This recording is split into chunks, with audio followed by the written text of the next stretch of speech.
नमस्कार दोस्तों, स्वागत है आपका योगदान एकेडमी में। और हमारा एक लक्ष्य यही है कि हम आपकी सफलता में अपना योगदान सुनिश्चित करें। तो हमने पिछले वीडियो में देखा था पॉलिटी के मध्य प्रदेश की कार्यपालिका, और उसमें हमने गवर्नर देख लिए थे। और आज उसका सेकंड पार्ट है, इसमें हम मुख्यमंत्री कवर करेंगे। तो हम स्टार्ट करते हैं। मुख्यमंत्री कार्यपालिका का मुखिया होता है। कार्यपालिका की शक्तियाँ का वास्तविक प्रयोग मुख्यमंत्री के नेतृत्व में मंत्री परिषद करती है। तो देखो, हमने देखा था कि दो टाइप के हेड होते हैं, एक वास्तविक हेड होता है, एक नाम मात्र का हेड होता है। तो जो नाम मात्र का हेड होता है तो वो होता है हमारा राज्यपाल, और जो वास्तविक हेड होता है वो होता है मुख्यमंत्री। तो जो शक्तियों का प्रयोग करता है वो कौन करता है? मुख्यमंत्री करता है। साधारणतः मुख्यमंत्री ही सदन का नेता होता है, लेकिन चौथी विधानसभा में श्रीमती विजया राजे सिंधिया सदन की नेता थी। तो ये क्वेश्चन प्रीवियस ईयर क्वेश्चन है, ये पूछा गया है। तो आपसे देखिए, अभी हमने 3 लाइन पढ़ी हैं, इसमें से ही 3 क्वेश्चन बन जाते हैं एग्जाम में। पहला तो क्या, मुखिया कौन होता है, ये पहला क्वेश्चन हो गया। फिर दूसरा क्वेश्चन इधर से क्या बन गया कि सदन का नेता कौन होता है। और तीसरा क्वेश्चन इधर पे, चौथी विधानसभा में सदन का नेता कौन था। तो एक एक लाइन बहुत इंपॉर्टेंट है, बहुत ध्यान से सुनते जाइए। अब देखिए, अगला क्वेश्चन बन रहा है कि भोपाल गैस त्रासदी के समय मध्य प्रदेश के मुख्यमंत्री कौन थे। तो ये थे अर्जुन सिंह जी। ये भोपाल गैस त्रासदी के टाइम पे थे। अब भोपाल गैस त्रासदी कब हुई थी? 1984 में हुई थी। मध्य प्रदेश की पहली महिला मुख्यमंत्री कौन है? तो सुश्री उमा भारती जी पहली महिला मुख्यमंत्री हैं। प्रदेश में भाजपा का पहली बार सरकार 1990 में बनी थी। तो इसके पहले कौन था? कांग्रेस और भी गवर्नमेंट, लेकिन 1990 में पहली बार गवर्नमेंट बनी भाजपा की। मुख्यमंत्री की नियुक्ति अनुच्छेद 164 के अनुसार राज्यपाल द्वारा की जाती है। Very important point. तो आप ये आर्टिकल याद रखेंगे 164। मुख्यमंत्री को शपथ कौन दिलाता है? तो वो भी दिलाता है राज्यपाल। ठीक है। अब मुख्यमंत्री की कार्य और शक्तियाँ देखेंगे। तो मुख्यमंत्री राज्य मंत्रिपरिषद का अध्यक्ष होता है, अतः मंत्रिपरिषद की बैठकों की अध्यक्षता उसी के द्वारा की जाती है। वो सदन का नेता भी होता है, मंत्रिपरिषद का अध्यक्ष भी होता है, राज्यपाल द्वारा नियुक्त किया जाता है। किस आर्टिकल के तहत? अनुच्छेद 164 के तहत किया जाता है। और आप मुझे बताइए कि चौथी विधानसभा में सदन का नेता कौन था। अब मुख्यमंत्री की अनुपस्थिति में राज्य मंत्रिपरिषद की बैठकों की अध्यक्षता मंत्रिपरिषद के किसी वरिष्ठ सदस्य द्वारा की जाती है। ये आप देख पा रहे हैं, एमपीपीएससी 2022 का क्वेश्चन भी है। तो कौन करता है? कोई भी मंत्रिपरिषद का जो वरिष्ठ सदस्य है तो वो उधर बैठकों की अध्यक्षता करेगा। मुख्यमंत्री के परामर्श पर ही राज्यपाल राज्य विधानसभा को भंग करता है। अब राज्यपाल को नाम मात्र का क्यों बोलते हैं? क्योंकि उसको हर चीज़ में मोस्टली एडवाइस लेनी पड़ती ही है, इसलिए उसको नाम मात्र का हेड बोलते हैं। मुख्यमंत्री के परामर्श पर, इसलिए मुख्यमंत्री को वास्तविक हेड बोलते हैं। मुख्यमंत्री का एक महत्वपूर्ण कर्तव्य होता है कि वह मंत्रिपरिषद के निर्णयों की सूचना राज्यपाल को दे। तो जो भी डिसाइड हुआ है मंत्रिपरिषद द्वारा, तो वो ऊपर राज्यपाल तक कैसे पहुंचेगा? सीएम के थ्रू ये इन्फॉर्मेशन राज्यपाल को देंगे। अब यदि किसी विषय पर राज्यपाल द्वारा मुख्यमंत्री से सूचना मांगी जाती है तो मुख्यमंत्री ऐसी सूचना देने के लिए बाध्य हैं। अगर गवर्नर चाहेगा कि मुझे इस टॉपिक पे इन्फॉर्मेशन चाहिए इस मैटर में, तो ये कंपलसरी होता है। किसके लिए? सीएम के लिए, कि वो उस चीज़ में गवर्नर को इन्फॉर्मेशन प्रोवाइड करें ही करें। वह राज्य लोक सेवा आयोग की अध्यक्षता तथा सदस्य एवं राज्य महाधिवक्ता आदि के चयन में राज्यपाल को अपना परामर्श देते हैं। तो हर चीज़ में मुख्यमंत्री का परामर्श ज़रूरी होता है। मुख्यमंत्री राज्य मंत्रिपरिषद के सदस्यों का चयन करता है। तथा उसके विभागों का वितरण करता है। ठीक है, तो ये जो पोर्टफोलियोज होते हैं वो डिसाइड करना और डिवाइड करना काम किसका होता है? मुख्यमंत्री का होता है। राज्यपाल मुख्यमंत्री की सलाह पर राज्य के किसी भी मंत्री को अपदस्थ कर सकते हैं। तो अगर राज्यपाल को हटाना भी है ना किसी भी मंत्री को, तो क्या मुख्यमंत्री की सलाह पे।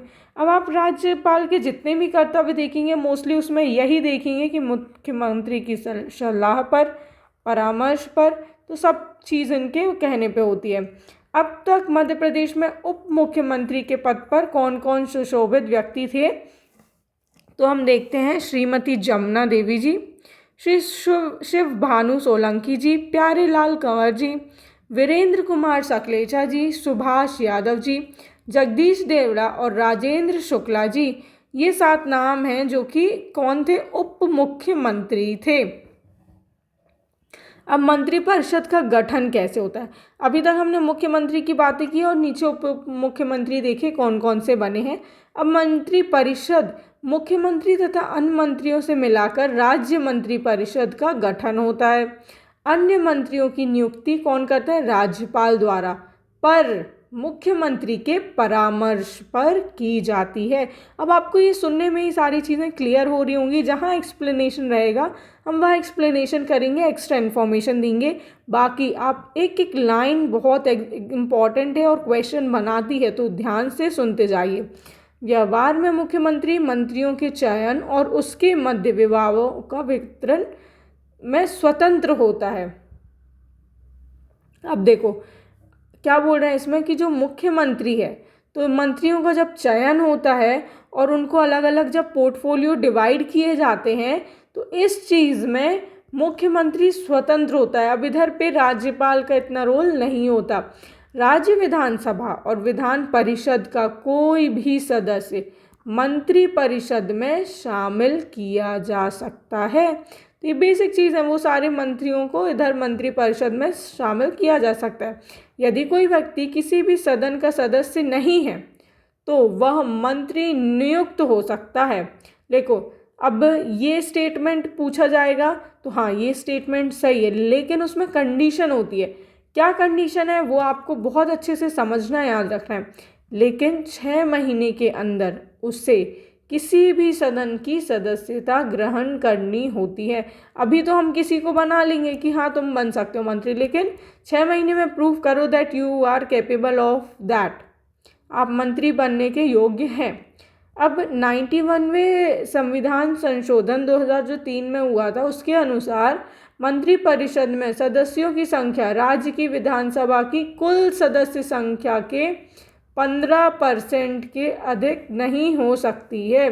तो ये पहले, अब देखो क्या होता था स्टेट्स में कि हमें तो पता है पॉलिटिक्स कितनी डर्टी गेम होता है, तो हर किसी को मंत्री बनना है और उस पद पे बने रहना है। तो एक स्टेट में इतने सारे मंत्री हो जाते थे सब कुछ, तो ये क्या होता था कि फिर वो पॉलिटिक्स पैसा गंदगी सब बढ़ने लगती थी कि हमें मंत्री बनाओ तो इतने पैसे, हम इतने पैसे देंगे, इतना ये चाहिए। तो बहुत कॉम्प्लिकेटेड सिचुएशन होती जा रही थी। तो इसलिए ये कॉन्स्टिट्यूशनल अमेंडमेंट आया और उसने बोला कि जितना भी विधानसभा में कुल सदस्य हैं सिर्फ उसके 15% ही मंत्री बन सकते हैं। नहीं तो कई लोग हमेशा परमानेंटली मंत्री बने ही रहते थे, चेंज ही नहीं होते थे और उसी में इंक्रीज होता जाता था। तो अब ये आया तो इससे बहुत सुधार हुआ है। कार्यकाल, मंत्रिपरिषद का गठन 5 वर्षों के लिए किया जाता है, तो टेन्योर हो गया 5 इयर्स। राज्य मंत्रिपरिषद विधानसभा के प्रति उत्तरदायी होता है। विधानसभा में मंत्रिपरिषद के प्रति अविश्वास प्रस्ताव पारित कर दिया हो तो मंत्रिपरिषद को त्यागपत्र देना पड़ता है। तो देखो मंत्रिपरिषद ऐसा बोला जाता है कि ये सिंक और स्विम टुगेदर, अगर तैर रही हैं तो साथ में तैर रही है, डूब रही है तो साथ में डूब रही है। तो सिंक भी साथ में होती है, स्विम भी साथ में करती है। तो अगर विधानसभा में इसके प्रति अविश्वास प्रस्ताव पारित हो जाता है तो फिर इसको त्यागपत्र देना पड़ता है मंत्रिपरिषद को। मंत्रिपरिषद संवैधानिक प्रावधानों के अनुसार कार्य करने में असफल होता है तो राष्ट्रपति राज्यपाल की रिपोर्ट पर राज्य मंत्रिपरिषद को बर्खास्त करके राज्य में राष्ट्रपति शासन लागू कर सकते हैं।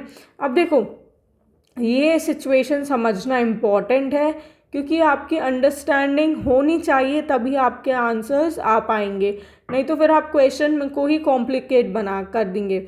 जब मंत्रिपरिषद है ना, तो वो कॉन्स्टिट्यूशन के अकॉर्डिंग काम नहीं कर पाता, तो क्या होता है कि जो स्टेट का गवर्नर है वो ऊपर प्रेसिडेंट को एक रिपोर्ट भेजेगा कि हमारे यहाँ कॉन्स्टिट्यूशन के अकॉर्डिंग काम नहीं हो रहा है। तो फिर राष्ट्रपति क्या करेंगे, उधर प्रेसिडेंट की अपना प्रेसिडेंट रूल, राष्ट्रपति शासन लगा देंगे। देखो ऐसा क्यों होता है, क्योंकि जो राज्यपाल है ना, वो किस चीज़ की शपथ लेते हैं। हमने अभी पिछले चैप्टर में पढ़ा था कि राज्यपाल संविधान को प्रोटेक्ट प्रिजर्व करने की शपथ लेते हैं। तो अब अगर संविधान के अकॉर्डिंग ही काम नहीं हो रहा है, तो फिर उनका तो शपथ लेने का कोई मतलब ही नहीं रहेगा। वो अपने प्रोटेक्ट करने के लिए जो उनकी ड्यूटी है उसके लिए राष्ट्रपति को भेजेंगे रिपोर्ट, और फिर उसके अकॉर्डिंग कॉन्स्टिट्यूशन प्रोटेक्ट करने के लिए उधर पे राष्ट्रपति शासन लगाया जाएगा। Hope you have understood the whole concept. अब राज्य मंत्रिपरिषद में मंत्रियों के प्रकार, तो देखो कितने टाइप के मंत्री होते हैं। पहला होता है कैबिनेट मंत्री, दूसरा राज्य मंत्री और तीसरा उप मंत्री। तो सबसे इम्पोर्टेंट कौन सबसे कम होते हैं, कैबिनेट मंत्री, फिर आएगा राज्य मंत्री, स्वतंत्र प्रभार होता है उनका, फिर आते हैं उप मंत्री। तो ये आप देख सकते हैं, ये चार्ट बनाया गया। अब उप मंत्री अपने विभाग के कैबिनेट मंत्री का कार्य करने में सहायता करता है और उनकी अनुपस्थिति में उस विभाग की बागडोर संभालता है। तो जो कैबिनेट मंत्री के अंदर उप मंत्री है तो उनकी हेल्प करेगा और सपोर्ट करेगा। भारत में उप मंत्री पद का चयन ज़्यादातर नहीं किया जाता, तो ये हमारे इधर इतना प्रोमिनेंट नहीं है। अब देखिए मध्य प्रदेश में वर्तमान मंत्रिमंडल हम देख लेते हैं। तो कैबिनेट मंत्री, तो ये कौन होते हैं, तो कैबिनेट मंत्री हमने देखा था जो उधर पे डायग्राम बना था, उसमें सबसे अंदर कैबिनेट मंत्री थे। अब यह पहली रैंक के सबसे सीनियर मंत्री होते हैं कैबिनेट मंत्री। यह कैबिनेट बैठक में भाग लेते हैं। अब कैबिनेट मंत्री हैं तो मीटिंग्स में भी भाग लेंगे कैबिनेट की। इन्हें बड़ा विभाग का दायित्व सौंपा जाता है, जैसे कि गृह विभाग, वित्त विभाग, खनिज विभाग आदि जो बड़े बड़े हैं ये उनको सौंपे जाते हैं। अब देखो मंत्रियों के नाम है और उनका विभाग है, तो इसमें हमें किसी की डिसरिस्पेक्ट नहीं करनी, बस हम कुछ चीज़ें याद करने के लिए मैं आपको बताऊंगी, और अगर आपको याद हो रहा है तो आप उसको स्वीकार करिए, नहीं तो आप अपने तरीके से उनको याद करिए। बाकी बहुत सारे तो हमें ऐसा सुनते रहते हैं, अगर आप न्यूज़ में पढ़ते रहते हैं तो वैसे भी आपको याद हो ही जाएंगे। सबसे पहले आते हैं मोहन यादव जी, तो ये हमारे मुख्यमंत्री हैं और सबसे ज़्यादा विभाग इन्हीं के अंदर हैं। देखो कौन सा, एक आता है सामान्य प्रशासन, गृह, जेल, जनसंपर्क, नर्मदा घाटी विकास, औद्योगिक नीति, खनिज संसाधन, विमानन, लोक सेवा प्रबंधन, प्रवासी भारतीय एवं ऐसे अन्य समस्त विभाग जो किसी अन्य मंत्री को ना सौंपे गए हों, वो सभी मोहन यादव जी हमारे मुख्यमंत्री के अंडर में आते हैं। अब देखो दूसरे हैं जगदीश देवड़ा, उप मुख्यमंत्री हैं ये हमारे। तो देखो इनके में क्या, अब और जो इम्पोर्टेंट वित्त विभाग हो गया, वाणिज्य कर विभाग, योजना विभाग, आर्थिक एवं सांख्यिकी विभाग, ठीक है, योजना आर्थिक एवं सांख्यिकी विभाग, ये जगदीश देवड़ा जी के अंदर आते हैं। फिर राजेंद्र शुक्ल, तो लोक स्वास्थ्य एवं परिवार कल्याण चिकित्सा, तो इसको मैं ऐसे शुक्ल से आप शुल्क, तो जब भी स्वास्थ्य के लिए जाते हैं, परिवार कल्याण लगता है तो पैसा लगता है, शुल्क लगता है, तो राजेंद्र शुक्ल से आप ऐसे याद रख सकते हैं, स्वास्थ्य एवं परिवार कल्याण।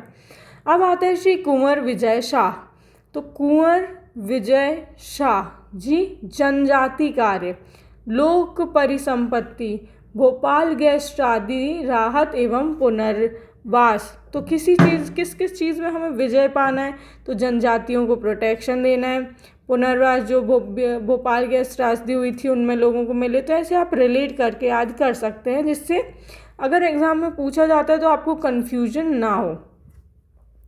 अब आते हैं श्री कैलाश विजयवर्गीय जी। तो ये नगरीय विकास एवं आवास संसदीय कार्य में आते हैं। तो देखिए मोस्टली हर जो बड़ा बड़ा नगर होता है उधर पे विजयनगर तो होता ही होता है। तो विजय वर्ग कहाँ पे होगा? नगरीय विकास में होगा। प्रहलाद सिंह पटेल, तो प्रहलाद सिंह पटेल कहाँ? पंचायत एवं ग्रामीण विकास श्रम के होते हैं। तो देखो ऐसे याद रख सकते हैं, जो प्रहलाद है वो किसान का नाम है, तो ये ग्रामीण विकास और पंचायत में ये आ जाएंगे। फिर राकेश सिंह जी, तो लोक निर्माण विभाग राकेश सिंह जी के अंदर आता है। करण सिंह वर्मा राजस्व।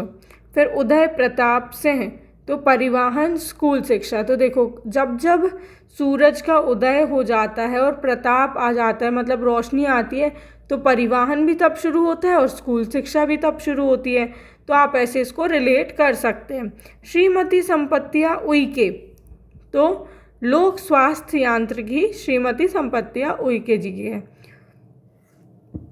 अब तुलसीराम सिलावट, तो तुलसीराम जल संसाधन। तुलसी जी में हम रोज क्या डालते हैं? जल, तो तुलसी जल।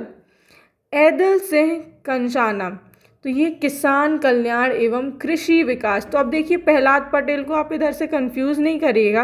प्रहलाद पटेल का है पंचायत एवं ग्रामीण विकास, और इधर पे एक ऐदल सिंह किसान कल्याण एवं कृषि विकास। तो ऐदल से हम याद रख सकते हैं ऐदल पैदल, तो पैदल ऐदल पैदल, पैदल कौन चलता है? किसान चलता है, तो किसान कल्याण कृषि विभाग। फिर सुश्री निर्मला भूरिया जी आती हैं। तो निर्मला भी एक लेडी है और महिला एवं बाल विकास इनके अंदर आता है। श्री गोविंद सिंह राजपूत, खाद्य नागरिक आपूर्ति और उपभोक्ता संरक्षण विभाग इनके अंदर आते हैं। अब विश्वास सारंग, तो विश्वास, हमें जब कभी भी कोई खेल खेलने जाते हैं तो हमें विश्वास होना चाहिए कि जीत सकते हैं कुछ भी, तो खेल में विश्वास ज़रूरी है। तो श्री विश्वास सारंग, और खेल एवं युवा कल्याण सहकारिता। अब नारायण सिंह कुशवाहा, सामाजिक न्याय एवं फिर आता है दिव्यांगजन कल्याण उद्यानिकी एवं खाद्य प्रसंस्करण। तो नारायण सिंह कुशवाहा जी हैं। फिर नागर सिंह चौहान किसके? अनुसूचित जाति कल्याण के। प्रद्युमन सिंह तोमर ऊर्जा के हैं। राकेश शुक्ला, तो नवीन एवं नवकरणीय ऊर्जा के राकेश शुक्ला जी हैं। चैतन्य कश्यप, सूक्ष्म लघु और मध्यम MSME के कौन है? चैतन्य कश्यप। फिर इंदर सिंह परमार हो जाते हैं। तो इंदर सिंह परमार किसके? उच्च शिक्षा के हैं। आयुष तकनीकी के हैं। शिक्षा कौशल विकास एवं रोजगार के हैं। तो ये हैं इंदर सिंह परमार, केवल तकनीकी शिक्षा है। फिर इसमें राम निवास रावत जी हैं वन। तो राम ने कहाँ पे निवास किया था? वनों में, तो राम निवास हो गया वन एवं पर्यावरण मंत्री। तो ये रिलेट हो गए, कुछ कुछ आप अच्छे से याद रखिए। और अब हम देखते हैं राज्य मंत्री के बारे में। तो दूसरी रैंक के मंत्री होते हैं राज्य मंत्री। तो अभी हमने किसका देखा था? कैबिनेट मंत्री का देखा था कि सबसे इम्पोर्टेंट वो होते हैं, कोर में वो आते हैं। कैबिनेट मंत्री के सहायक मंत्री के रूप में कार्य करते हैं। आमंत्रित करने पर कैबिनेट बैठक में भाग लेते हैं। देखो, तो अगर इनको जब बुलाया जाएगा ना कैबिनेट बैठक में, तभी वो आएंगे, नहीं तो नहीं आएंगे। इसमें 5-6 मंत्रियों को स्वतंत्र प्रभार भी दिया जाता है। ठीक है, तो अब आपको राज्य मंत्री की चीज़ें क्लियर हो गई हैं। अब हम देखते हैं कुछ आर्टिकल्स। तो अब ये इम्पॉर्टेंट आर्टिकल्स कौन से हैं? अनुच्छेद 163 में हमने देखा था कि मंत्रिपरिषद द्वारा राज्यपाल को सहायता एवं सलाह देना आता है 163 में। 164 में है मंत्रियों से संबंधित अन्य प्रावधान। 166 में आता है राज्य सरकार द्वारा कार्यवाही संचालन की जाती है। 167 इम्पॉर्टेंट है बहुत कि मुख्यमंत्री को राज्यपाल को सूचना प्रदान करने का कर्तव्य, और अभी हमने ऊपर देखा था कि ये बाध्य है। तो बिना कुछ इसमें इनको छूट नहीं रहती है। अगर राज्यपाल को कुछ सी भी चीज़ में इंफॉर्मेशन चाहिए है तो इंफॉर्मेशन देना ही पड़ेगा मुख्यमंत्री को आर्टिकल 167 के तहत। अब 177 में क्या है, सदनों का सम्मान करते हुए मंत्रियों का अधिकार 177 में आता है। देखिए अब हमारी कुछ राज्य मंत्री हैं, अब आपको जितने याद हो रहे हैं वो याद रखिए, ज़रूरी नहीं है आपको हर एक चीज़ एकदम रटना ही पड़े। तो श्रीमती कृष्णा गौर हैं, स्वतंत्र प्रभार है इनका पिछड़ा वर्ग एवं अल्पसंख्यक कल्याण, विमुक्त घुमंतु एवं अर्ध घुमंतु कल्याण विभाग इनका है। अब धर्मेंद्र भाव सिंह लोधी, स्वतंत्र प्रभार है इनका भी संस्कृति, पर्यटन, धार्मिक न्यास और धर्मस्व है। फिर दिलीप जायसवाल, स्वतंत्र प्रभार है कुटीर एवं ग्रामोद्योग है। फिर गौतम टेटवाल, स्वतंत्र प्रभार है तकनीकी शिक्षा, कौशल विकास एवं रोजगार, केवल कौशल विकास एवं रोजगार इनका है, ठीक है। अब इधर पे हमने देखा था कि तकनीकी शिक्षा इधर आ गई है इंदर से परमार के पास, और इसका जो कौशल विकास है ये इधर पे आ गया गौतम टेटवाल जी के पास। फिर आता है लखन सिंह पटेल, तो पशुपालन एवं डेयरी आती है लखन सिंह पटेल की। फिर नारायण सिंह पवार, स्वतंत्र प्रभार है मछुआ कल्याण एवं मत्स्य विकास आता है। श्री नरेंद्र शिवाजी पटेल, लोक स्वास्थ्य एवं परिवार कल्याण आता है, ये नरेंद्र शिवाजी पटेल के अंदर। श्रीमती प्रतिमा बागरी, तो नगरीय विकास एवं आवास की हैं। दिलीप अहिरवार, तो वन पर्यावरण के आते हैं। और श्रीमती राधा सिंह हैं, ये हैं पंचायती राज ग्रामीण विकास की श्रीमती राधा सिंह। अब देखिए अभी तक हमने देखा मंत्रियों का और मुख्यमंत्री की बेसिक इन्फॉर्मेशन। तो अब इसमें मध्य प्रदेश विधानसभा की कार्यवाही का क्रम क्या होता है, तो मैं आपको बता दूं कि ये जो चार जो हाईलाइटेड हैं तो ये PYQ है, 2023 या 4 में कभी ये पूछा गया है। तो सबसे पहले कार्यवाही में क्या होता है, तो शपथ एवं प्रतिज्ञान होता है सबसे पहले। अब क्या होगा कि जो कोई भी साल का नया सेशन है या फिर इलेक्शन के बाद का पहला सेशन है तो उसमें राज्यपाल का भाषण होता है। तो दूसरे नंबर पे आ जाएगा राज्यपाल का अभिभाषण। अब तीसरे नंबर पे आता है मंत्रियों का परिचय, और फिर निधन संबंधी उल्लेख किए जाते हैं चौथे नंबर पे। अब हम कंफ्यूज हो सकते हैं कि प्रश्नकाल हो जाए, ये इतना इम्पोर्टेंट नहीं समझ रहे, लेकिन आपको याद रखना है इसकी क्रोनोलॉजी। फिर अगला क्या होता है, प्रश्नकाल होगा। सभा का कार्य स्थगित करने के प्रस्ताव प्रस्तुत करने की अनुमति मिलेगी। सभा पटल पर रखे जाने वाले पत्र आएंगे। फिर राज्यपाल के संदेश सुनना, तो राज्यपाल का अभिभाषण और राज्यपाल के संदेश सुनना, इन दोनों में हमें कंफ्यूज नहीं होना है। विधेयकों पर राज्यपाल अथवा राष्ट्रपति की अनुमति के बारे में सूचना प्रदान करना। फिर सभा में बैठकों से सदस्यों की अनुपस्थिति की अनुमति के बारे में अध्यक्ष की घोषणा। फिर मंत्रियों द्वारा विविध वक्तव्य, विधेयक को वापस लेने की प्रक्रिया होगी, पुनः स्थापित किए जाने वाले विधेयक होंगे। फिर अध्यादेश संबंधी व्याख्या होगी, और फिर आखिरी में विशेषाधिकार समिति के प्रतिवेदनों पर विचार किया जाएगा। तो ये सारी हमने कार्यवाही का क्रम देखा है, कहाँ की, विधानसभा की जो उधर होती है। अब आप मुझे बताइए कि आपको क्या वो जस्ट टास्क के बारे में पहले से कभी कुछ पता था? तो जस्ट टास्क क्या है? ये एक AI चैट बॉक्स है। AI क्या होता है? Artificial intelligence chat box. यह मध्य प्रदेश सरकार और UNFPA संयुक्त राष्ट्र जनसंख्या कोष के सहयोग से बना है। किशोरों एवं युवाओं का यौन शिक्षा, सामाजिक मुद्दे, प्रजनन से संबंधित जानकारी प्रदान करना।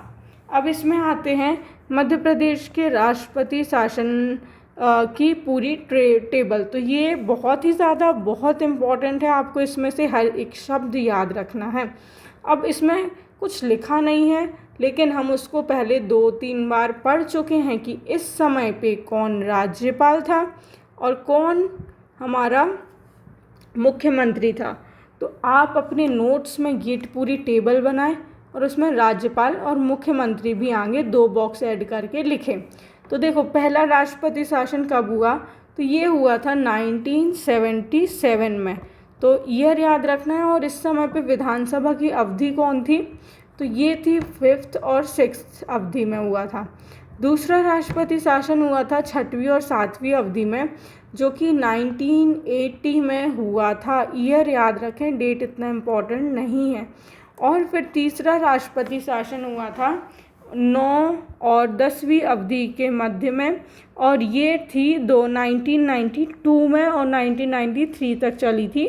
तो ये इस समय हुई थी, राष्ट्रपति शासन लगा था। ठीक है, अब देखिए कुछ मध्य प्रदेश के सामान्य प्रशासन के बारे में, सेक्रेटेरिएट के बारे में देखेंगे हम। तो इसमें आ जाते हैं सचिवालय। अब सेक्रेटेरिएट में सचिवालय, सेक्रेटेरिएट, निदेशालय जिसको डायरेक्टरेट बोलते हैं, और संचालनालय।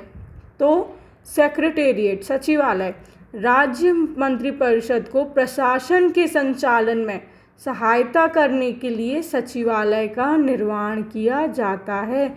तो ये इम्पोर्टेंट है कि सचिवालय, अगर आप ऑफिसर बनते हैं MPPSC के थ्रू या फिर UPSC के थ्रू, तो आपको सेक्रेटेरिएट के अंदर काम करना होगा। तो प्रशासन का कैसे संचालन होगा, उसमें सहायता करेंगे। ठीक है, फिर राज्य सचिवालय का प्रमुख मुख्य सचिव होता है। तो कौन होता है प्रमुख, जो मुख्य सचिव है, तो वो होगा। फिर मध्य प्रदेश राज्य सचिवालय भोपाल के वल्लभ भवन में स्थित है। तो भोपाल तो याद रखना ही है, उसके साथ वल्लभ भवन भी याद रखना है। मध्य प्रदेश के राज्यों में शासन का सर्वोच्च कार्यालय कौन होता है, तो सचिवालय होता है, सर्वोच्च कार्यालय। तो ये प्रमोट होते होते होते होते हमारा जो ऑफिसर्स होते हैं, तो उनका आखिरी पद यही होता है। ठीक है, अब निर्देशालय देखेंगे हम। निर्देशालय, डायरेक्टरेट, राज्य शासन के कार्यों को क्रियान्वित करने के लिए निर्देशालय का निर्माण किया जाता है। यह सचिवालय के अधीन काम करता है। तो पहले सेक्रेटेरिएट आएगा, फिर डायरेक्टरेट आएगा। अब संचालनालय आता है, तो इसमें सचिवालय की सहायता करने के लिए संचालनालय का निर्माण किया जाता है। मध्य प्रदेश में मुख्य संचालनालय की संख्या कितनी है, 62। और जैसे इसका एग्जाम्पल क्या है, जनसंपर्क, खेल एवं युवा कल्याण, संस्कृति आदि कुछ और संचालनालय होते हैं। अब देखिए, अब हमें बता दिया गया है कि इनके जो राज्य के प्रमुख पद अधिकारी के बारे में। तो संविधान एवं कार्यपालिका का प्रमुख कौन होता है, तो राज्यपाल। देखिए, आप ऐसे हाथ रखिए या फिर आंख बंद करिए। जब मैं स्टार्टिंग का बोल दूं कि इसका प्रमुख कौन होता है, आप पॉज करिए, सोचिए कौन होता है, फिर नहीं समझ में आए तो फिर बाद में वीडियो कंटिन्यू करिएगा। अब संविधान एवं कार्यपालिका प्रमुख राज्यपाल होते हैं। फिर होता है वास्तविक कार्यकारी प्रमुख। तो रियल हेड किसको बोलेंगे, मुख्यमंत्री को। न्यायपालिका प्रमुख कौन होता है, तो ये होते हैं मुख्य न्यायाधीश। विधानसभा प्रमुख कौन है, तो विधानसभा अध्यक्ष। सर्वोच्च प्रशासनिक पद अधिकारी या फिर नौकरशाही प्रमुख, तो ये होते हैं मुख्य सचिव। अभी मैंने आपको ऊपर बताया था कि हाईएस्ट पोस्ट प्रमोशन होते होते यहाँ तक पहुँचते हैं। फिर सर्वोच्च पुलिस अधिकारी, पुलिस महानिदेशक कौन होता है, DGP। और सर्वोच्च विधि अधिकारी होते हैं महाधिवक्ता, विधि अधिकारी, एडवोकेट जनरल। ठीक है, अब देखते हैं हम आगे। आपको इस टेबल को 2-3 बार अच्छे से रिवाइज करना है, फिर ही आगे बढ़ना है अगर आपको याद नहीं हुई है, क्योंकि ये एक पॉइंट बहुत ही इम्पॉर्टेंट है, एग्ज़ाम रिलेवेंट है। अब मध्य प्रदेश के केंद्रीय मंत्रिपरिषद में शामिल मंत्री, तो देखो शिवराज सिंह चौहान कैबिनेट मंत्री हैं। तो कहाँ के, किस विभाग के हैं वो, कृषि एवं किसान कल्याण मंत्रालय के हैं, ग्रामीण विकास मंत्रालय में। फिर डॉक्टर वीरेंद्र कुमार कैबिनेट मंत्री हैं, तो ये सामाजिक न्याय एवं अधिकारिता मंत्रालय में हैं। ज्योतिरादित्य सिंधिया कैबिनेट मंत्री हैं, संचार मंत्रालय के, पूर्वोत्तर क्षेत्र विकास मंत्रालय के। सावित्री ठाकुर राज्य मंत्री हैं, ये महिला एवं बाल विकास की हैं। दुर्गा दास उइके तो राज्य मंत्री हैं, जनजाति कार्य के हैं। और एल मुरुगन ये भी राज्य मंत्री हैं, ये सूचना प्रसारण एवं संसदीय कार्य मंत्रालय के हैं। कौन? एल मुरुगन। ठीक है, अब देखो इम्पॉर्टेंट चीज़ आ गई वापस से। अब आप बोलिए हर चीज़ में इम्पॉर्टेंट बोल रहे हैं, तो हाँ भाई हर चीज़ इम्पॉर्टेंट है, हर जगह से क्वेश्चन बन रहा है, इसलिए इम्पॉर्टेंट बोलना भी ज़रूरी है, क्योंकि everything is exam relevant in this chapter, चाहे वो डेट हो या फिर नाम हो। अब देखो मध्य प्रदेश के मुख्यमंत्री की सूची, तो ये हैं श्री पंडित रविशंकर शुक्ल जी। तो ये कब बने थे? 1956 में। अब यार मैं जब क्वेश्चंस लगा रही थी तो मैंने खुद ही देखा कि इतना सिंपल क्वेश्चन है कि मध्य प्रदेश के पहले मुख्यमंत्री कौन है।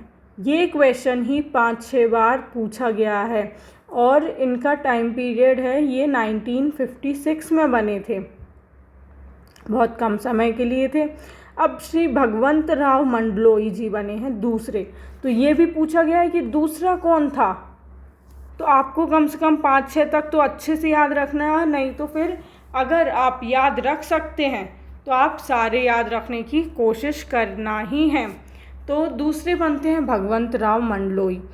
फिर इसके बाद थर्ड और फोर्थ तो कैलाश नाथ काट, जो ये रिपीट, अब जहाँ पे मैंने ये लाइन खींची है ये रिपीटेड हैं, दो नाम साथ में आते हैं।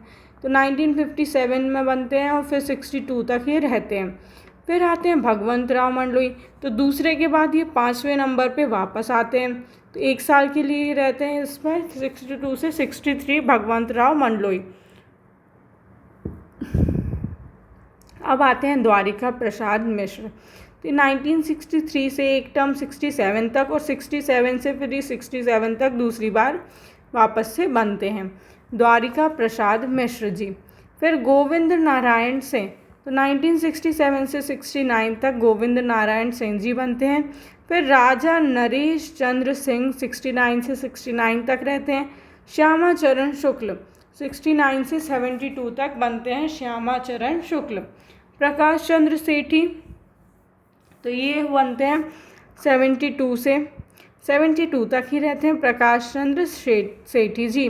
और इनका फिर रिपीटेड टर्म रहता है 72 से फिर ये 75 तक बनते हैं। अब इनका एक क्या फैक्ट याद रखना रहता है, जब इंडिया में इमरजेंसी लगी है तो ये इस समय के प्रधानमंत्री रहते हैं। तो अगर आप डेट पे ये ध्यान दे रहे हैं कि अगर कहाँ से कब तक ये बने हैं, तो आप रिलेट कर सकते हैं कि इमरजेंसी का टाइम पीरियड क्या था, अच्छा उस टाइम पे वो थे, तो ऐसे भी आपके क्वेश्चंस बन जाते हैं। फिर आते हैं श्यामा चरण शुक्ल जी, तो ये 75 से 77 तक बने हैं। अब देखो राष्ट्रपति शासन लगता है, कब लगता है, तो हमने देखा था कि 77 में पहली बार लगता है, तो 29 अप्रैल 1977 से 25 जून 1977 तक राष्ट्रपति शासन लगा रहा। फिर आते हैं कैलाश चंद्र जोशी जी, तो 77 से 78 तक ये बने रहे। वीरेंद्र कुमार सकलेचा 78 से 80 तक बने। सुंदरलाल पटवा जी, तो 80 से 80 तक ये रहे। फिर दूसरा प्रधानमंत्री राष्ट्रपति शासन लगता है, राष्ट्रपति शासन, तो ये है 1980 से 1980 तक 18 फरवरी से 8 जून तक ये वापस से लगता है 1980 में राष्ट्रपति शासन। इसके बाद बनते हैं अर्जुन सिंह, इनका टेन्योर रहता है ये। इस टाइम पे भोपाल गैस त्रासदी हुई थी, तो ये 1980 से 1985 तक अर्जुन सिंह जी बनते हैं। अब आते हैं मोतीलाल वोरा, तो 85 से 88 तक बनते हैं। अर्जुन सिंह वापस बनते हैं, तो ये पहले 2 बार बने फिर वापस से बने, तो 88 से 89 तक रहते हैं ये। फिर आते हैं मोतीलाल वोरा, तो पहले अर्जुन सिंह रिपीट हुए फिर मोतीलाल वोरा रिपीट हुए, तो 89 से 89 तक ये वापस बने रहे। अब हम देखते हैं आगे कि श्यामा चरण शुक्ल जी आते हैं, तो 89 से 90 तक बने रहते हैं श्यामा चरण शुक्ल जी।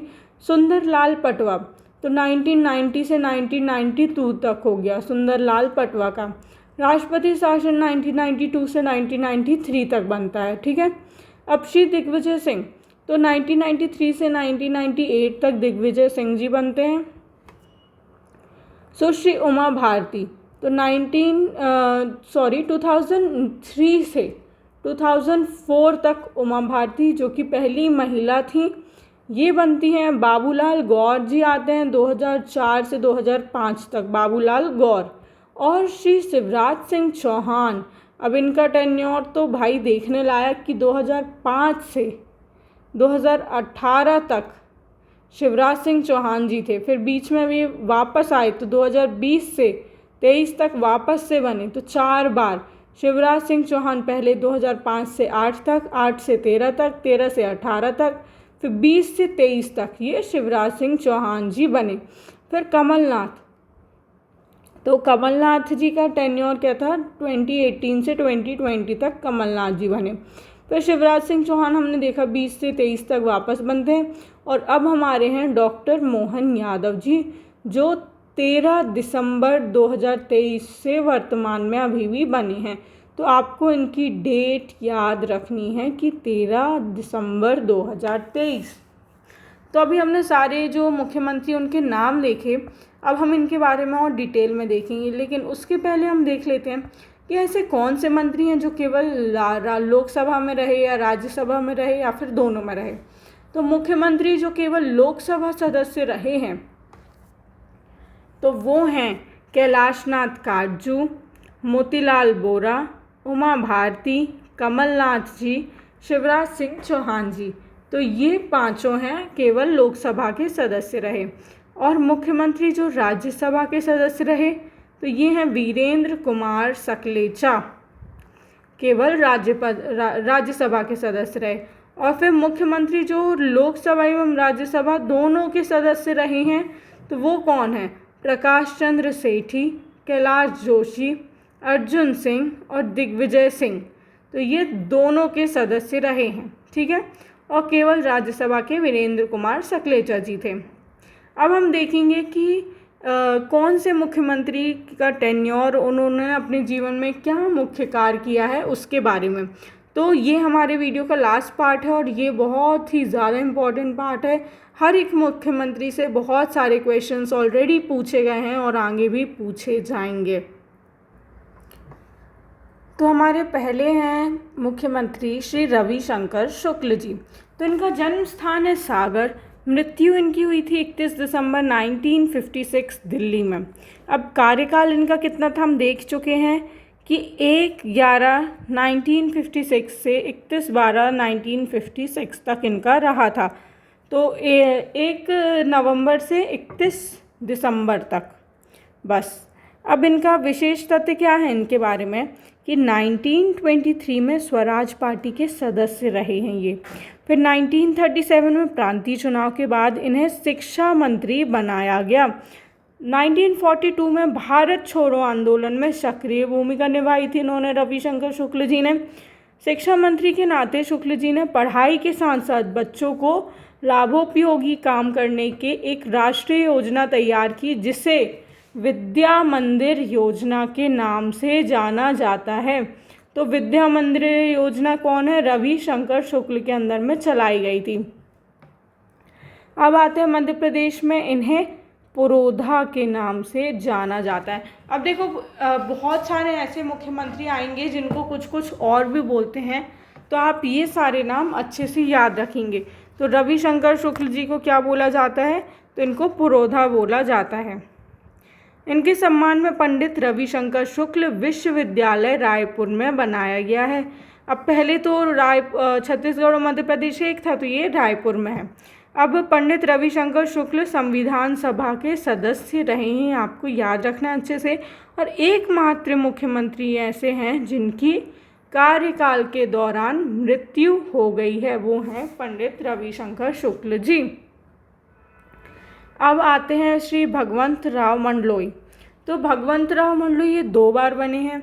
इनका जन्म स्थान है खंडवा में। 57 से 57 तक बने और 62 से 63 तक। तो ये इनके 2 कार्यकाल हो गए। यह 2 बार मुख्यमंत्री रहे हैं, यह संविधान सभा के सदस्य रहे हैं और इन्हें 1970 में पद्म विभूषण से सम्मानित किया गया है, भगवंत राव मंडलोई जी को। आते हैं फिर कैलाश नाथ काटजू। तो कैलाशनाथ काटजू का जन्म स्थान है रतलाम। इनका प्रथम कार्यकाल 57 से 57 तक और द्वितीय 57 से 62 तक रहा है। अब इन्होंने यह केंद्र गृह मंत्री और रक्षा मंत्री के पद पर भी रहे हैं। कौन? कैलाशनाथ काटजू। उड़ीसा और पश्चिम बंगाल के राज्यपाल रहे हैं। यह पेशे में एडवोकेट थे। इन्होंने आज़ाद हिंद फौज के लाल किले मुकदमे में भाग लिया था। तो जो स्टार्टिंग के जो कुछ मुख्यमंत्री हैं तो वो फ्रीडम स्ट्रगल से बहुत ज़्यादा रिलेटेड हैं। तो कौन किस इवेंट से रिलेटेड है ये आपको याद रखना है, ठीक है। तो ये हो गए कैलाशनाथ काटजू। अब हम आते हैं द्वारिका प्रसाद मिश्र जी पे। तो ये उन्नाव उत्तर प्रदेश में इनका जन्म हुआ था 63 से 67 और फिर 67 से 67 इनके 2 कार्यकाल हो गए। 2 बार मुख्यमंत्री ही रहे हैं ये। मध्य प्रदेश में राजनीति के चाणक्य के नाम से प्रसिद्ध हैं। तो देखो पहले हमने क्या देखा था कि रविशंकर शुक्ल जी में पुरोधा नाम से ये फेमस थे और इनको द्वारिका प्रसाद मिश्र जी को क्या बोला जाता है? राजनीति के चाणक्य। 1922 में जबलपुर से शारदा पत्रिका का संपादन किया और 1932 में जबलपुर नगर पालिका के अध्यक्ष भी ये चुने गए थे। अब इनकी आत्मकथा है तो उसका नाम क्या है? Living in era. उस एरा में जीना, लिविंग इन एरा, ये इनकी आत्मकथा है। इन्होंने लोकमत समाचार पत्र का संपादन भी किया है। तो देखो जो शारदा पत्रिका है जबलपुर से उसका भी संपादन किया है, लोकमत समाचार पत्र का भी किया है। दोनों आप ये याद रखेंगे। अब आते हैं गोविंद नारायण सिंह जी पे। तो ये रामपुर बघेलान सतना के इनका जन्म स्थान है। ये 1967 से 69 तक रहे हैं। इन्होंने संविद मतलब संयुक्त विधेयक दल का गठन किया था। इन्होंने मुख्यमंत्री काल में विजयाराजे सिंधिया सदन के नेता थे। तो यही क्वेश्चन पूछा गया था कि कौन से ऐसे थे जो कि ऐसे तो इनको होना चाहिए था गोविंद नारायण सिंह को, लेकिन इस समय पे विजयाराजे सिंधिया इनके सदन के नेता थे। यह अवधेश प्रताप सिंह के पुत्र थे और जो कि अवधेश प्रताप सिंह हम रीवा में पढ़ते हैं, तो रीवा सतना पास है, ये सतना के हुआ। फिर यह बिहार राज्य के राज्यपाल भी रहे हैं। अब श्री राजा नरेश चंद्र सिंह, तो ये रायगढ़ छत्तीसगढ़ में इनका जन्म हुआ था। 69 से 69 तक इनका कार्यकाल हुआ। पहले आदिवासी मुख्यमंत्री कौन है? राजा नरेश चंद्र सिंह। अब अगर इसमें मंडलोई जी या फिर ऐसे किसी का नाम आ जाता है तो हमें नाम से लगेगा कि शायद भगवंत राव मंडलोई हो सकते हैं, लेकिन नहीं। पहले आदिवासी मुख्यमंत्री कौन है? राजा नरेश चंद्र सिंह जी हैं। यह छत्तीसगढ़ की सारंगगढ़ रियासत से संबंधित हैं। अब आते हैं श्यामा चरण शुक्ल, तो ये रायपुर छत्तीसगढ़ से हैं। अब ये 3 बार बने, 69 से 72 तक, 75 से 77 तक और 89 से 90 तक। ये 3 बार श्यामा चरण शुक्ल जी हैं वो बने। यह पूर्व मुख्यमंत्री पंडित रविशंकर शुक्ल के पुत्र थे। यह राज्य में 3 बार 69, 75 और 89 में मुख्यमंत्री रहे हैं। पहली बार राष्ट्रपति शासन इन्हीं के समय लगाया गया। कौन? श्यामा चरण शुक्ल जी। तो हम याद करते हैं, क्या याद करते हैं ट्रिक में? श्याम सुंदर सुंदर। तो पहले में तो श्यामा चरण शुक्ल हो गए, फिर दूसरे और तीसरे में मुख्यमंत्री कौन रहेंगे? सुंदरलाल पटवा जी। अब हिंदी दैनिक समाचार पत्र महाकौशल के संपादक रहे हैं श्यामा चरण शुक्ल जी। अब हम आते हैं प्रकाश चंद्र सेठ, 8वें नंबर पे। इनका झालरापाटन राजस्थान में इनका जन्म हुआ था। इनका कार्यकाल दो बार इन्होंने रूल किया। तो ये है 72 से 72 तक और दूसरे में 72 से 75 तक। तो जब हम इनका नाम देख रहे थे मैंने आपको एक फैक्ट बताया था और वो फैक्ट था कि आपातकाल इमरजेंसी के दौरान यह मध्य प्रदेश के मुख्यमंत्री थे। तो इमरजेंसी कब लगी थी? 1975 तक लगी रही थी वो। तो इस समय पे ये थे मध्य प्रदेश के मुख्यमंत्री। योजना आयोग के समय के प्रथम अध्यक्ष कौन है? प्रकाश चंद्र सेठी जी। एशियाई बैंक में भारत के गवर्नर जनरल भी ये रह चुके हैं। अब आते हैं श्री कैलाश चंद्र जोशी जी पे। तो ये हाट पीपल्या देवास में इनका जन्म हुआ, 77 से 78 तक ये रहे। यह भारतीय जनसंघ के संस्थापक सदस्य हैं कैलाश चंद्र जोशी जी। यह राजनीति के संत के नाम से प्रसिद्ध हैं। ठीक है, तो अभी हमने एक पुरोधा नाम देखा था और राजनीति का चाणक्य देखा था, और अब देखा है राजनीति के संत। तो कैलाश चंद्र जोशी राजनीति के संत थे के नाम से प्रसिद्ध थे। अब 1977 में निर्वाचन में जनता पार्टी दल से मुख्यमंत्री चुने गए और 24 नवंबर 2019 में इनका निधन हो गया था। ठीक है, अब हम आते हैं अगले, वीरेंद्र कुमार सकलेचा जी। तो ये मंदसौर नीमच में इनका जन्म हुआ है। अब ये 78 से 80 तक रहे हैं। यह मुख्यमंत्री के साथ साथ उप मुख्यमंत्री भी रह चुके हैं। याद रखिएगा, ये फैक्ट नया है कि मुख्यमंत्री के साथ उप मुख्यमंत्री कौन रह चुका है, तो वीरेंद्र कुमार सकलेचा। 1962 से 67 तक विधानसभा में विपक्ष के नेता भी रह चुके हैं। अब आते हैं सुंदर लाल पटवा जी। अब भी हमने 2 मिनट पहले इनका एक फैक्ट पढ़ा है, वो इसमें आएगा।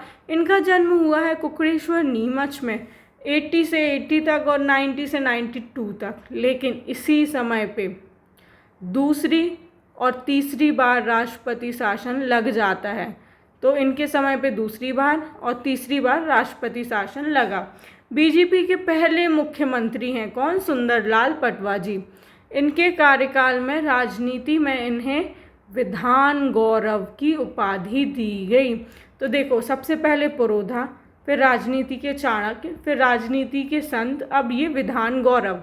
अब मैंने चारों नाम लिए, आपको नाम याद आ गए हैं तो बहुत अच्छी बात है, नहीं तो फिर आप बुक में से देख के याद करिए अच्छे से। तो विधान गौरव किसको बोलते हैं? सुंदरलाल पटवा जी को। फिर आते हैं हम अगले मुख्यमंत्री जो कि हैं अर्जुन सिंह जी। तो जन्म इनका हुआ था चुरहट सीधी में और इनका कार्यकाल देखते हैं। तो 80 से 85 तक रहे, फिर 85 से 85 तक और 88 से 89 तक की 3 बार बने अर्जुन सिंह जी। तो भोपाल गैस कांड के समय पे मुख्यमंत्री कौन था? अर्जुन सिंह जी। यह 11 मार्च 1985 को एक दिन के लिए मुख्यमंत्री बने थे। तो सिर्फ एक दिन के लिए मुख्यमंत्री बने, कब? 11 मार्च 1985 को। यह केंद्रीय वाणिज्य एवं मानव संसाधन विकास मंत्री भी रहे हैं।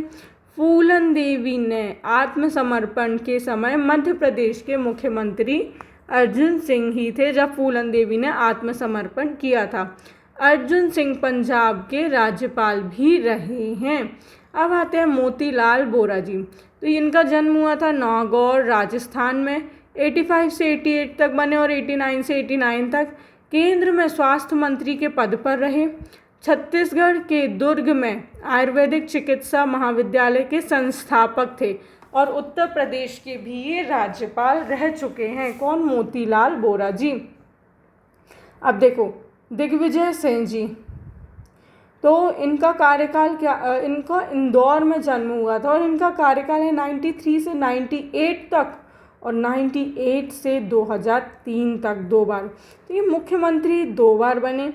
राघोगढ़ नगर पालिका के अध्यक्ष रहे हैं कौन? दिग्विजय सिंह जी। फिर छत्तीसगढ़ राज्य विभाग, छत्तीसगढ़ जब 2000 में यही थे, तो जब छत्तीसगढ़ मध्य प्रदेश से डिवाइड हुआ था तो इस समय पे ये मुख्यमंत्री थे। वर्तमान में मध्य प्रदेश के राज्यसभा सदस्य हैं दिग्विजय सिंह जी और मध्य प्रदेश के लोकसभा और राज्यसभा सदस्य दोनों रह चुके हैं ये। अब मध्य प्रदेश में पहली मानव विकास रिपोर्ट इन्हीं के समय में जारी की गई थी।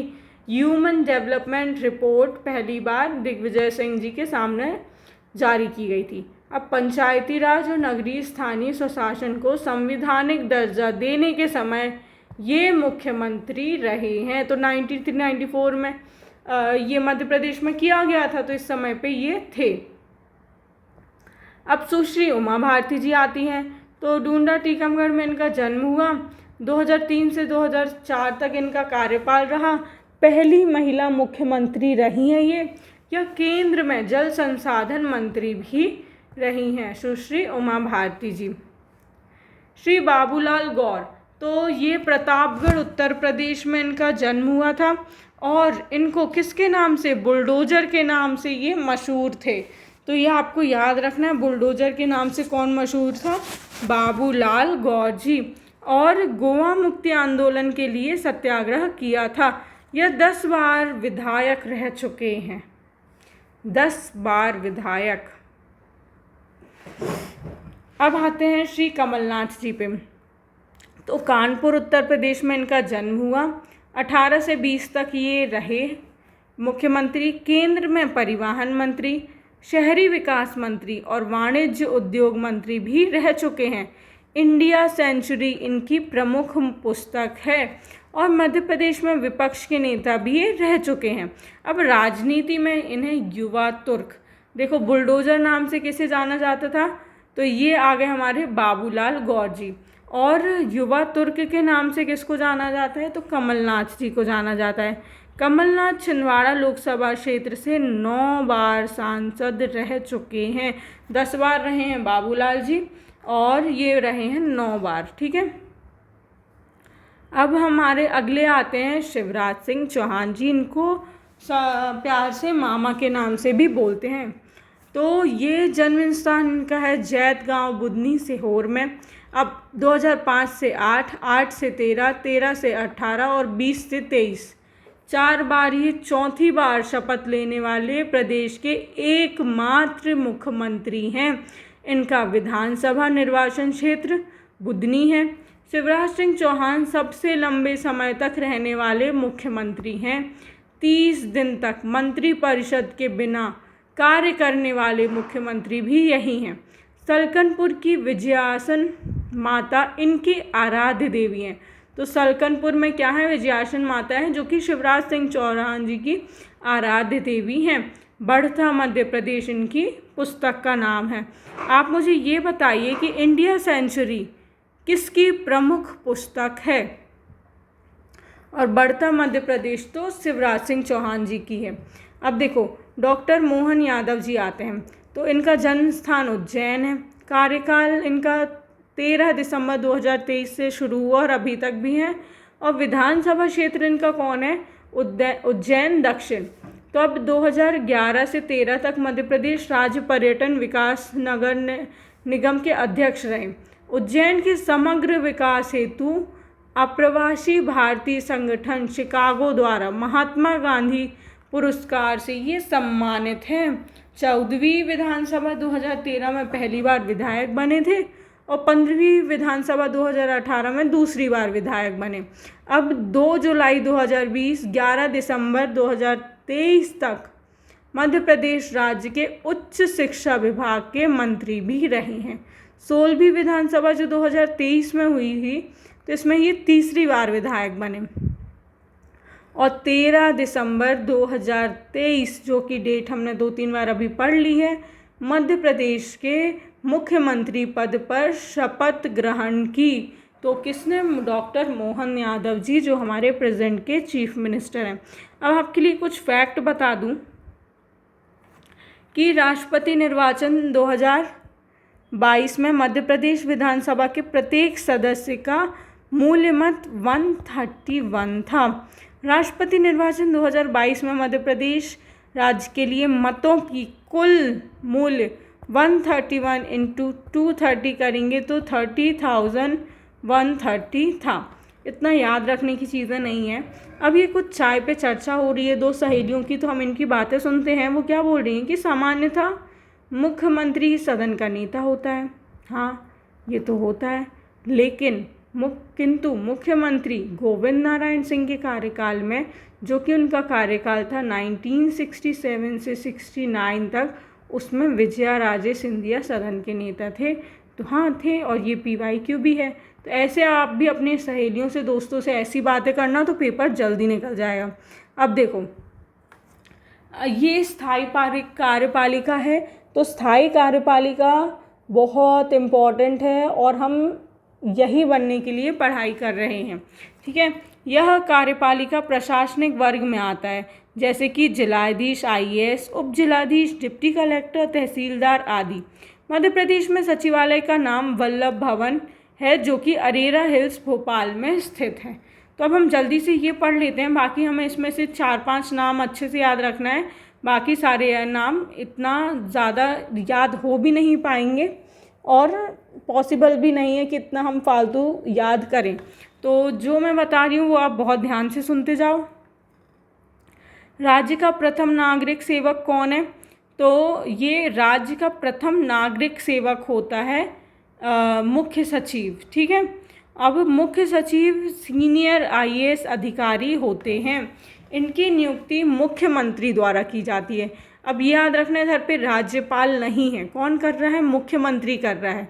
मध्य प्रदेश के पहले मुख्य सचिव कौन है? HS कामत जी हैं। और दूसरे कौन हैं? RCVP नरोना जी हैं। नरोना से कुछ याद आया? ये एकेडमी इन्हीं के नाम पे है। पहली महिला मुख्य सचिव श्रीमती निर्मला बूच हैं। वीरा राणा मध्य प्रदेश की दूसरी महिला मुख्य सचिव बनी 2023 में, और ये प्रीवियस ईयर क्वेश्चन है, ये पूछा जा चुका है। अब देखो, जो हमने दूसरे नंबर पे नाम पढ़ा था RCVP नरोना जी प्रशासनिक एकेडमी, तो इसकी स्थापना कब हुई थी? तो ये हुई थी 1966 में भोपाल में। तो रोनाल्ड कार्लटन विवियन प्यारादी के नाम पर प्रशासनिक अकेडमी का बदलते नाम, तो देखो सबसे पहले 1966 में जब बनी थी तो इसको लाल बहादुर शास्त्री लोक प्रशासन संस्थान कहते थे।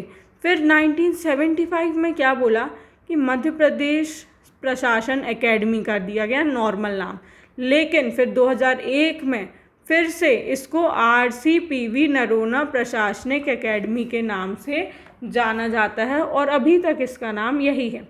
तो मुख्य सचिव में हमें पहला नाम तो याद रखना ही है कि HS कामत जी हैं, तो 56 से 63 तक रहे थे। और दूसरे आपको याद होंगे RPV नरोना जी हैं, जो कि 63 से 68 तक रहते हैं।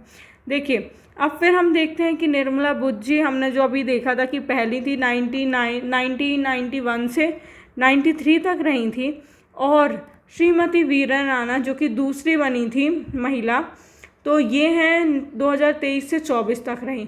अब प्रेजेंट में कौन है? श्री अनुराग जैन जी अक्टूबर 2024 में हैं और अभी तक निरंतर ये सेवारत हैं। तो हमने देख लिया है मुख्य सचिव के बारे में और स्थायी कार्यपालिका के बारे में। आशा है कि इस स्थायी कार्यपालिका का सदस्य आप जल्दी बने और आपका नाम इस लिस्ट में ऐड हो पाए। इसलिए पढ़ते रहिए, keep learning, keep sharing. Thank you.